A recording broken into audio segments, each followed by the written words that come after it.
Sebuah mobil menimpa rumah warga di RT 10 RW 10, Jalan Tandang, Jomblang, Candisari, Kamis, tanggal 30 Desember tahun 2021, sekira pukul 7 waktu Indonesia Barat.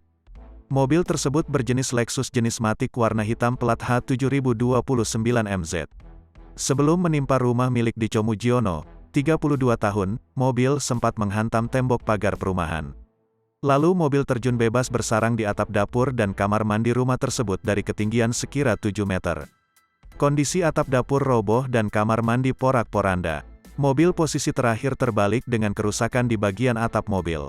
2 airbag juga sempat keluar, bahkan bensin di mobil tersebut mengucur deras lantaran penutup bensin lepas.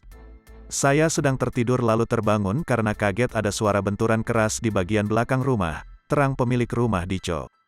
Ia pun memeriksa ke bagian dapur rumah. Ternyata sudah ada mobil terbalik di dapurnya.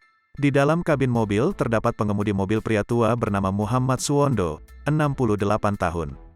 Saya lebih kaget saat melihat korban di dalam mobil sembari berteriak minta tolong, ujarnya. Ia lantas menolong pengemudi tersebut. Terdapat beberapa luka di tubuhnya. Bahunya kiri katanya sakit dan keluar darah dari mulut, paparnya. Setelah itu, korban dievakuasi ke rumahnya yang berjarak sekira 200 meter dari lokasi kejadian. Namun mengingat luka yang lumayan parah, Suwondo dibawa ke RSUP Karyadi, Semarang.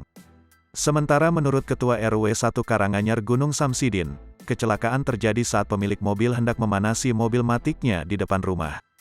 Lokasi rumah pemilik mobil berada perumahan Villa Candi Asri di RT 7 RW 1, Karanganyar Gunung, Candisari. Kondisi jalan depan rumah konturnya miring atau menurun. Ketika memanasi mobil itu tiba-tiba mobil mundur tak terkendali dari arah selatan ke barat. Mobil hantam pagar perumahan setinggi 2 meter lalu menimpa rumah warga di perkampungan Jomblang, terangnya. Ia mengaku, tak tahu pasti penyebab mobil meluncur bebas. Yang jelas pengakuan dari pemilik, kendaraan itu sudah lama tak digunakan sehingga pagi ini hendak dipanasi.